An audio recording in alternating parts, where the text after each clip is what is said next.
കുറച്ച് വർഷങ്ങൾക്ക് മുൻപ് അന്തരിച്ചു പോയ script writer director Dennis Joseph, അദ്ദേഹത്തിനെ ഞാനൊക്കെ ഡെന്നിസ് ചേട്ട എന്ന് വിളിച്ചിരുന്നത്, ഒരു ചെറിയ സദസ്സിൽ വെച്ച് കുറേ കഥകൾ പറഞ്ഞ കൂട്ടത്തിൽ പറഞ്ഞ ഒരു കഥ, ഒരു ദിവസം നമ്മുടെ ഏറ്റവും പ്രിയപ്പെട്ട മമ്മൂക്ക ശ്രീനിയേട്ടൻ്റെ വീട്ടിലേക്ക് വിളിക്കുന്നു. ഫോൺ അവിടെ ആരും എടുക്കുന്നു. മമ്മൂക്ക ഫോൺ എടുത്തു, ഞാൻ മമ്മൂട്ടി. അപ്പോൾ ഫോൺ എടുത്ത് ആ കുട്ടി തിരിച്ചു പറയുന്നു, ഞാൻ കൊച്ചുകുട്ടി. ആ കുട്ടിയുടെ പേര് വിനീത് ശ്രീനിവാസൻ എന്നാണ്. ഇത് ഡെന്നിസ് ചേട്ടായി പറഞ്ഞൊരു കഥയാണ്. ഈ കഥ സത്യമാണോ? എന്നോട് മമ്മൂട്ടിയങ്ങൾ പറഞ്ഞിട്ടുണ്ട് അതിനെ പറ്റിയിട്ട്. പക്ഷേ മമ്മൂട്ടിയങ്ങൾ പറഞ്ഞ വേറൊരു വേർഷനാണ്. ആണോ? നേരിട്ട് കണ്ടപ്പോൾ എന്നോട് ഇങ്ങനെ ഹലോ ഞാൻ മമ്മൂട്ടി എന്ന് പറയുമ്പോൾ എൻ്റെ തീരെ ചെറുതിൽ എനിക്ക് വളരെ ചെറിയ പ്രായത്തിൽ ഹലോ ഞാൻ ചെറിയ കുട്ടി. അപ്പോൾ എന്തായാലും അത് ഈ ഞാൻ പറഞ്ഞു കഥകൾ പറഞ്ഞു വരുമ്പോഴത്തേക്ക് ഫോൺ കഥയായിരിക്കാം.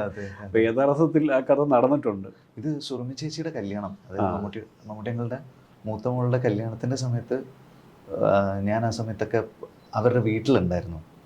അപ്പോൾ 2-3 ദിവസം അവിടെ ആഘോഷങ്ങളൊക്കെ ആയിട്ട് 1-2 ദിവസമൊക്കെ അവിടെ തന്നെ ഇരുന്ന് താമസം.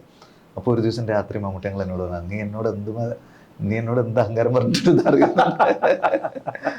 ഞാൻ പറഞ്ഞു എനിക്ക് ബുദ്ധിയില്ലാത്ത പ്രായത്തിലാണ്. അപ്പൊ അത് നടന്നിട്ടുണ്ട്. പക്ഷേ എങ്ങനെയാ നടന്നത്? ഞാൻ ഈ പറഞ്ഞ ഡെന്നിസ് ചേട്ടാ എന്നോട് പറഞ്ഞ കഥ ഈ ഫോണിൽ കൂടെ പറഞ്ഞതാണ്. പക്ഷേ യഥാർത്ഥത്തിൽ റിയൽ ലൈഫിൽ നടന്ന കഥയാണ്. അതെ അതെ, വെരി ഗുഡ്. അപ്പോൾ ആ ഒരു കൊച്ചുകുട്ടി ഇന്ന് മലയാള സിനിമയിൽ നമുക്ക് പ്രിയപ്പെട്ട ഒരു വലിയ കുട്ടിയായിരിക്കുന്നു. വർഷങ്ങൾക്ക് ശേഷം ഇപ്പോൾ തിയേറ്ററിൽ വളരെ സക്സസ്ഫുള്ളായിട്ട് പോയിക്കൊണ്ടിരിക്കുന്നു. നമ്മുടെ സിനിമാ ഭാഷയിൽ പറയുകയാണെങ്കിൽ കോടി ക്ലബ്ബുകളാണല്ലോ. പണ്ട് നമ്മുടെ ദിവസങ്ങൾ ഇത്ര ദിവസം കോടി എന്ന് പറയുന്ന പോലെ ഇപ്പോൾ നമ്മൾ ഇത്ര കോടി കിട്ടി എന്നൊക്കെ പറയുന്ന ഒരു അവസ്ഥയിലേക്ക് വരുമ്പോഴത്തേക്കും ഏതായാലും അതൊരു സക്സസ് റണ്ണിലാണ്. ഇപ്പോൾ ഒരു ഡയറക്ടർ എന്ന നിലയിലേക്ക് വർഷങ്ങൾക്ക് ശേഷം ഒന്ന് തിരിഞ്ഞു നോക്കിയാൽ വിനീത് എന്താ തോന്നുന്നു?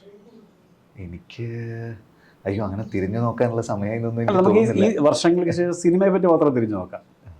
അല്ല, ഈ സിനിമ ശരിക്കും ഒരു ഇങ്ങനൊരു സിനിമ ചെയ്യാൻ പറ്റിയല്ലോ ഭയങ്കര സന്തോഷമുണ്ട് കിഷോട്ടാ. കാരണം എനിക്ക് ഒരു സിനിമയെ പറ്റിയിട്ടുള്ളൊരു സിനിമ ചെയ്യണം എന്നുള്ളത് ഭയങ്കര ആഗ്രഹമായിരുന്നു. ഇതിൽ നമ്മുടെ കൂട്ടുകാരെല്ലാവരും നമുക്ക് ഭയങ്കര ഇഷ്ടമുള്ള, പേഴ്സണലി അടുപ്പമുള്ള അങ്ങനെ ഒരു സിനിമ ചെയ്യാൻ പറ്റണമെന്നില്ലല്ലോ. ഇപ്പോൾ പണ്ട് പ്രിയനങ്ങളുടെയും സത്യനങ്ങളുടെയും ഒക്കെ സിനിമകൾ കാണുമ്പോൾ അവർ പറഞ്ഞു കേട്ടിട്ടുള്ള കഥകളൊക്കെ കേൾക്കുന്ന സമയത്ത് നമുക്കൊരു കൊതി തോന്നിയിട്ടുണ്ട്. അതായത് ആദ്യമായി വിളിച്ചിട്ട് എൻ്റെ സിനിമ ഇത്രാം തീയതി തുടങ്ങും. അപ്പോൾ ഇപ്പോൾ സത്യനങ്ങളിനെയൊക്കെ ഒടുവിലങ്ങളൊക്കെ വിളിച്ച് ചോദിക്കുമായിരുന്നു എന്ന് കേട്ടിട്ടുണ്ട്, എപ്പോഴാണ് തുടങ്ങുന്നത്, എപ്പോഴാണ് ഞാൻ എത്തേണ്ടത്. അതായത് ഉണ്ടോ ഇല്ലയോ ക്യാരക്ടർ എന്താണെന്നോ ഒന്നും വിഷയമല്ല, ഞാൻ എപ്പോഴാണ് വരണ്ടേ. ആ ഒരു ബന്ധത്തിൽ ഉണ്ടാകുന്ന സിനിമകളുണ്ടല്ലോ. നമ്മൾ ഈ കഥകളൊക്കെ കേട്ടിട്ടുണ്ട്. ഇപ്പം താളവട്ടത്തിൻ്റെ സമയത്ത് ആ ഹോസ്പിറ്റലായിട്ട് ഷൂട്ട് ചെയ്ത സ്ഥലത്താണ് ലാലങ്ങളും പ്രിയനങ്ങളും ഒക്കെ താമസിച്ചെന്നും അവരെല്ലാവരും അവിടെയായിരുന്നു. എന്നിട്ട് താമസിച്ച സ്ഥലത്ത് തന്നെ അവർ രാവിലെ എഴുന്നേറ്റിട്ട് ഷൂട്ട് ചെയ്യുന്നു. അപ്പോൾ മോർ ദാൻ ഈ സിനിമയുടെ സക്സസ് എന്നുള്ളതിനേക്കാളും ഇതിൻ്റെ ഒരു എക്സ്പീരിയൻസ് ഉണ്ടല്ലോ, അതൊരിക്കലും മറക്കാൻ പറ്റില്ല. കാരണം ഞങ്ങൾ ഷൂട്ട് ചെയ്ത സ്ഥലത്ത് തന്നെയാണ് നമ്മൾ താമസിച്ചത്. അപ്പം ഞാനൊരു മുറിയിൽ, ബേസിലൊരു മുറിയിൽ, ധ്യാനൊരു മുറിയിൽ, നിവൻ വേറൊരു മുറിയിൽ. നമ്മളെല്ലാവരും രാവിലെ എഴുന്നേൽക്കുന്നു, പല്ല് വെച്ച് നേരെ ഷൂട്ട് തുടങ്ങുന്നു, ബ്രേക്ക് ടൈമിൽ എപ്പോഴെങ്കിലും പോയിട്ട് കുളിക്കുന്നു. ഈ എക്സ്പീരിയൻസ് ഇന്നത്തെ കാലത്ത് നമുക്ക് പല സമയത്തും ഇല്ല. ആക്ച്വലി ഇല്ല, ഇന്നത്തെ കാലത്ത്. എസ്പെഷ്യലി നമ്മൾ കൊച്ചിയിലോ അല്ലെങ്കിൽ ഏതെങ്കിലും ഒരു സിറ്റിയിലോ എവിടെയെങ്കിലും ഷൂട്ട് ചെയ്യുകയാണെങ്കിൽ സെക്ലൂഡഡ് അല്ലാത്ത ഏത് സ്ഥലത്ത് പോയി കഴിഞ്ഞാലും എല്ലാവർക്കും ക്യാരവാൻ ഉണ്ടാവും. എല്ലാവർക്കും അവരവരുടെ ക്യാരവാൻ ഉണ്ടാവും. ഇപ്പോൾ തങ്കൊക്കെ ഞാൻ ഷൂട്ട് ചെയ്യുന്ന സമയത്ത് ബിജുവായിട്ടിന് ഇടയ്ക്ക് എന്നെ ഫോണിൽ വിളിക്കും, എവിടെയാടാ എന്ന് ചോദിക്കും. ഞാൻ പറയും ഞാൻ വാനിലുണ്ട്, നീ എന്തിനാ നിന്റെ വാനിലിരിക്കുന്നത്, നീ എൻ്റെ വാനിലേക്ക് വന്ന് പറയും.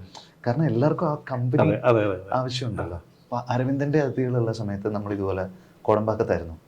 അപ്പോൾ അവിടെ നമ്മളെല്ലാവരും ഇപ്പോൾ അച്ഛൻ ഉണ്ട്, പ്രേംകുമാർ ഏട്ടനുണ്ട്, പിന്നെ ലളിത ചേച്ചി ഉണ്ട്, ഇവരെല്ലാവരും ഉണ്ട്. ഉർവശി ചേച്ചി വരുന്നവരെ അവിടെ ഒരു ഷൂട്ട് നടക്കുന്നതേ ആൾക്കാർ അറിയാത്ത പോലെയായിരുന്നു. ബൈചേട്ടൻ വന്നു പോകുന്നുണ്ട്. കൂടുതലും കേരളത്തിലുള്ള ആക്ടേഴ്സ് ആണല്ലോ. അപ്പോൾ നമ്മളെല്ലാവരും ആരും ക്യാരവാനിലേക്ക് പോകില്ല. എല്ലാവരും ആ അരവിന്ദൻ്റെ അതിഥികളുടെ ഗസ്റ്റ് ഹൗസുമായിട്ട് ബന്ധപ്പെട്ടിട്ട് ആ ഗസ്റ്റ് ഹൗസിനകത്ത് തന്നെ ഉണ്ടാവും. അപ്പോൾ ആ ഷൂട്ട് നടന്നുകൊണ്ടിരിക്കുമ്പോൾ എനിക്ക് തോന്നിയിരുന്നു ഇതുപോലൊരു സിനിമ ഇനി നടക്കില്ല. അതുപോലെയാണ് ആ സമയത്ത്. ഇപ്പോൾ ലളിത ചേച്ചി, ആക്ച്വലി ലളിത ചേച്ചി എന്നല്ല, ഞാൻ ആൻറ്റി എന്ന് പറയേണ്ടതാണ്. പക്ഷേ ഇവരെല്ലാവരും ലളിത ചേച്ചി വിളിച്ചിട്ട് അങ്ങനെ ആയി അത്. അപ്പോൾ അവർ നമ്മുടെ കൂടെ ഇല്ല.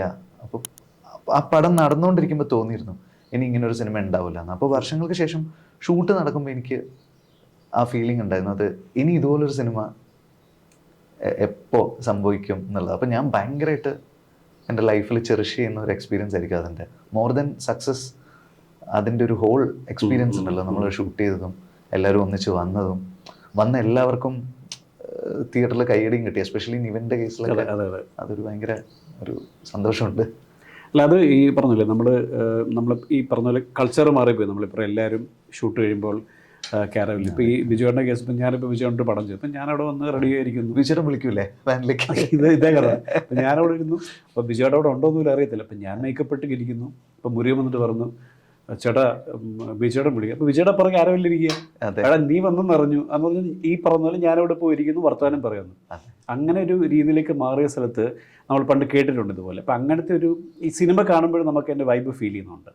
ഈ പണ്ട് കാലങ്ങളിൽ ഈ പറഞ്ഞ പോലെ എല്ലാവരും ഒന്നിച്ചിരുന്ന് ആ ഒരു ഹാപ്പിനെസ് ഈ സിനിമയിലൂടെ നമുക്ക് ട്രാവൽ ചെയ്യുമ്പോഴത്തേക്കും ഒരു പക്ഷേ എന്നെപ്പോലുള്ള ആൾക്കാർക്ക് അത് കുറച്ചുകൂടെ ഫീൽ ചെയ്യുന്നുണ്ട്. ഞങ്ങൾ കുറേ സിനിമകൾ അങ്ങനെയാട്ടോ ചെയ്തത്. ഇപ്പോൾ തട്ടത്തിൻ്റെ സമയത്ത് നമ്മൾ തലശ്ശേരിയിൽ ഷൂട്ട് ചെയ്യുമ്പോൾ നിവിനും അജുവും ഷൂട്ടിൻ്റെ തൊട്ട് തലേന്ന് വരെ നമ്മളെല്ലാവരും എൻ്റെ വീട്ടിലായിരുന്നു. അപ്പോൾ പൂക്കോടെ വീടുണ്ട് അച്ഛൻ്റെ. അപ്പോൾ ആ വീട്ടിലായിരുന്നു അജു, നമ്മുടെ ADs, പിന്നെ നിവിൻ, നമ്മളെല്ലാവരും താമസം. ഇതിൻ്റെ ഇടയിൽ സ്ക്രിപ്റ്റ് റിഹേഴ്സലിന് ദീപക്, ശ്രീറാം ഇങ്ങനെയുള്ള ആൾക്കാരൊക്കെ വന്നു പോകും. അപ്പോൾ നമ്മൾ അവിടെ തന്നെ താമസിക്കുന്നു, ഡെയിലി ഷട്ടിൽ കളിക്കാൻ പോകുന്നു, ഷട്ടിൽ കളിച്ച് തിരിച്ചു വന്ന് കുളിച്ച് റെഡിയായിട്ട് നമ്മൾ സ്ക്രിപ്റ്റ് വായിക്കുന്നു. അങ്ങനെയാണ് അത് ചെയ്തത്. പിന്നെ ഷൂട്ടിന് തൊട്ട് മുമ്പ് നമ്മൾ തലശ്ശേരിയിൽ ഒരു ഹോട്ടലിലേക്ക് മാറി, അങ്ങനെയായിരുന്നു. അപ്പോൾ അതൊക്കെ കഴിഞ്ഞിട്ട് പിന്നെ തിരിച്ച് വടക്കൻ സെൽഫിക്ക് ഇതുപോലെ നമ്മൾ വീട്ടിൽ നിന്നാലോ എന്ന് പോയി നിന്നപ്പോഴേക്കും ആ സമയമായപ്പോഴേക്കും നിവിനോട് ഭയങ്കര ക്രേസായി. അപ്പം നമ്മൾ സ്ക്രിപ്റ്റ് റിഹേഴ്സൽ ചെയ്തുകൊണ്ടിരിക്കുമ്പോഴേക്കും നിവിനേട്ടാ എന്നൊക്കെ പറഞ്ഞിട്ട് പുറത്ത് പിള്ളേർ ബൈക്ക് നിർത്തിയിട്ട്, അപ്പം നമ്മളിങ്ങനെ പരിപാടി ഇവിടെ മാറി, നമ്മൾ പഴയ പോലെ ഷട്ടിലൊക്കെ കളിക്കാൻ പോയപ്പോഴേക്കും ഷട്ടിൽ കളി കാണാൻ വേണ്ടിയിട്ട് ആൾക്കാർ വന്ന് നിൽക്കുന്നു. അങ്ങനെ തട്ടത്തിൻ്റെ സമയത്ത് ഒറ്റ മനുഷ്യനെ നിവിനെ കണ്ട അറിയില്ല.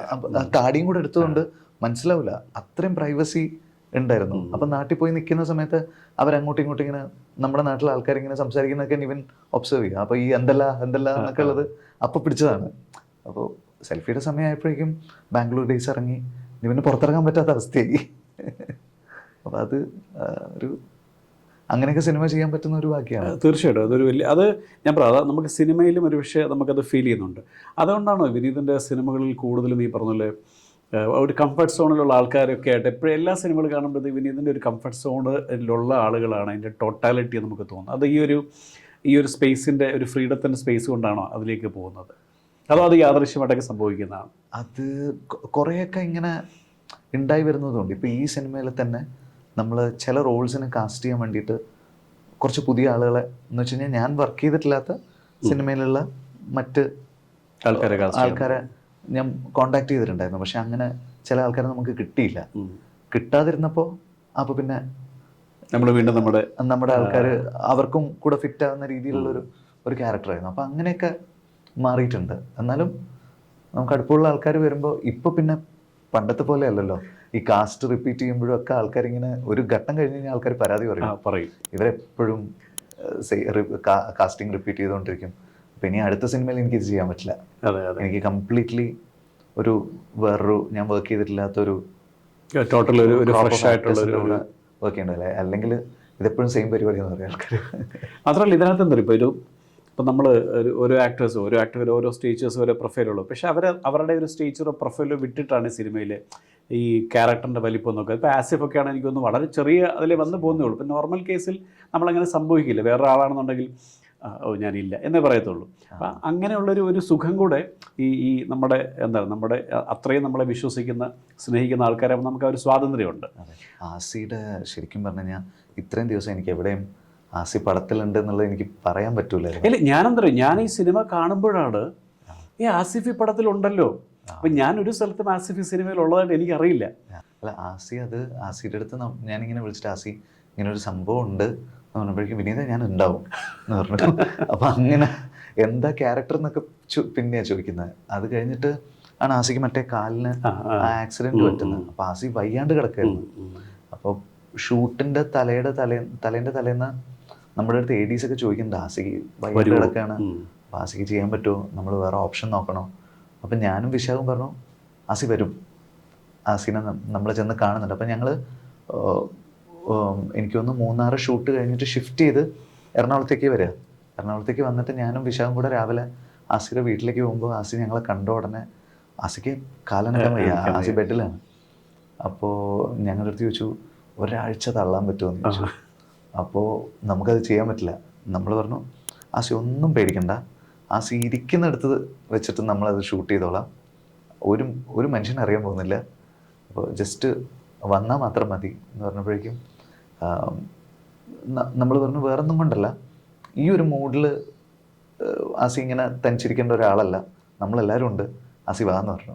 അപ്പം അങ്ങനെ ആ ഒരു കോൺവെർസേഷൻ്റെ ഒരു 10-20 മിനിറ്റ് കഴിഞ്ഞപ്പോഴേക്കും ആസി ചോദിച്ചു വീൽ ചെയർ ഒന്ന് കൊണ്ടുപോകാനുള്ള വഴിയൊക്കെ ഉണ്ടോ എന്ന് ചോദിക്കാൻ തുടങ്ങി. ആ അപ്പാർട്ട്മെൻറ്റിലേക്ക് നമ്മൾ ഒന്നും പേടിക്കണ്ട, എല്ലാം റെഡിയാക്കിക്കോളാം പറഞ്ഞു. എന്നിട്ട് ആസി വീൽ ചെയറിലാണ് വന്നത്.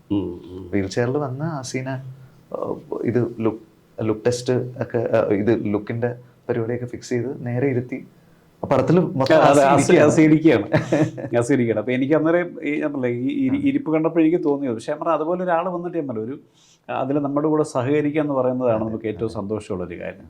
അല്ല, അങ്ങനെ കുറേ സൗഹൃദങ്ങൾ അത് ആ സിനിമ ഈ പറഞ്ഞ സൗഹൃദങ്ങളുടെ സിനിമയായിട്ട് നമുക്കിങ്ങനെ വ്യാഖ്യാനിക്കുകയും ചെയ്യാം. പ്രത്യേകിച്ചും എനിക്കൊന്നൊരു പോയ കാലത്ത് നമ്മളൊക്കെ വായിച്ചിട്ടുണ്ട്, ലാൽ സാറും അല്ലെ ശ്രീനിയേട്ടനും മണിമ്പിള്ള രാജേട്ടൻ അല്ലെ ഇവരുടെയൊക്കെ ഒരു മെഡ്രാസ് എക്സ്പീരിയൻസ് ഒക്കെ നമ്മൾ പലയിടത്തും കേട്ടും ഒക്കെ വന്നിട്ടുണ്ട്. അപ്പം നമുക്ക് പെട്ടെന്ന് അതൊക്കെ ആയിട്ട് പണ്ട് കാലത്ത് സിനിമയിലേക്ക് അല്ലെങ്കിൽ സിനിമയിൽ ആസിയുടെ കാര്യം പറയുമ്പോൾ ഒരു കാര്യം കൂടെ പറയണം. ആസി വന്ന് അഭിനയിച്ചു പോയിട്ട് അപ്പോൾ വിശാഖ് ഇങ്ങനെ ആസിക്കൊരു പേയ്മെൻറ്റ് ശമ്പളം കൊടുക്കണമല്ലോ. അപ്പോൾ ശമ്പളം സംസാരിച്ചാൽ ചിലപ്പോൾ ആസി ചീത്ത വിളിക്കും. അപ്പോൾ വിശാഖ് എന്ത് ചെയ്തെന്ന് വെച്ചാൽ സൂറത്തിൽ അക്കൗണ്ട് വാങ്ങിച്ചിട്ട് വിശാഖ് ഒരു സാധനം അങ്ങ് ട്രാൻസ്ഫർ ചെയ്തു. ആ ട്രാൻസ്ഫർ ചെന്ന ഉടനെ ആസി വിളിച്ച് ചീത്ത വിളിച്ചു, നിന്നോട് ആരാടാ എനിക്ക് കാശ് അയക്കാൻ പറഞ്ഞത്.